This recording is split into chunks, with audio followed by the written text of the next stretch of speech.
ಈ ಸಲ ನೀವಿದ್ದೀರಾ ಅಂತ ಕೇಳ್ತಾ ಇದ್ದವರು ಈಗ ನೆಕ್ಸ್ಟ್ ಏನು ಅಂತ ಕೇಳ್ತಾ ಇದ್ದೀರಾ.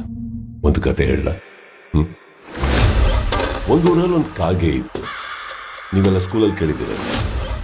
ಅದೇ ಕತೆ. ಆ ಕಾಗೆಗೆ ಹಸುವಾಗಿದ್ದಾಗ ಒಡೆ ಮಾಡ್ತಾರ ಅಜ್ಜಿ ಹತ್ರ ಹೋಗಿ, ಅಜ್ಜಿ ನಮಗೆ ಒಡೆ ಕೊಡ್ತೀಯಾ ಅಂತ ಕೇಳ್ತಾರೆ. ಅಜ್ಜಿ ಪ್ರೀತಿಯಿಂದ ಒಂದು ಒಡೆ ಕೊಡ್ತಾರೆ. ಕಾಗೆ ಆ ಒಡೆನ ತಗೊಂಡು ಹಾರ್ಕೊಂಡು ಹೋಗಿ ಒಂದು ಮರದ ಮೇಲೆ ಕೂತು ಇನ್ನೇನ್ ತಿನ್ಬೇಕು. ಒಬ್ಬನೆಂಟ್ರಿ ವಿಲನ್. ಕಾಗೆ ಬಾಯಲಿರೋ ಒಡೆನ ಕಿತ್ಕೊಳ್ಳಕ್ಕೆ ಸ್ಕೆಚ್ ಹಾಕಿದ ನರಿ, ಕಾಕ ನೀನ್ ಕೋಗಿಲೆ ತರ ಹಾಡು ಹಾಡ್ತೀಯ, ನನಗೋಸ್ಕರ ಒಂದು ಹಾಡು ಅಂತ ಹೇಳ್ತೀನಿ.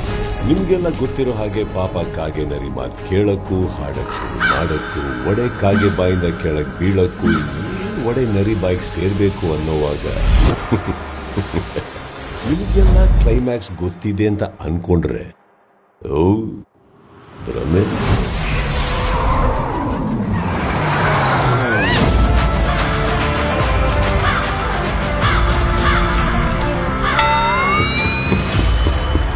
ಈ ಸಲ ಬಿಗ್ ಬಾಸ್ ಹಾಗೇನೆ ನಾವು 11 ಸೀಸನ್ ನೋಡಿದೀವಿ. ನಮಗ್ ಬಿಗ್ ಬಾಸ್ ಬಗ್ಗೆ ಎಲ್ಲಾ ಗೊತ್ತು ಅನ್ನೋರ್ಗೆ Bigg Boss grand opening September 28 ಸಂಜೆ 6 ಗಂಟೆಗೆ.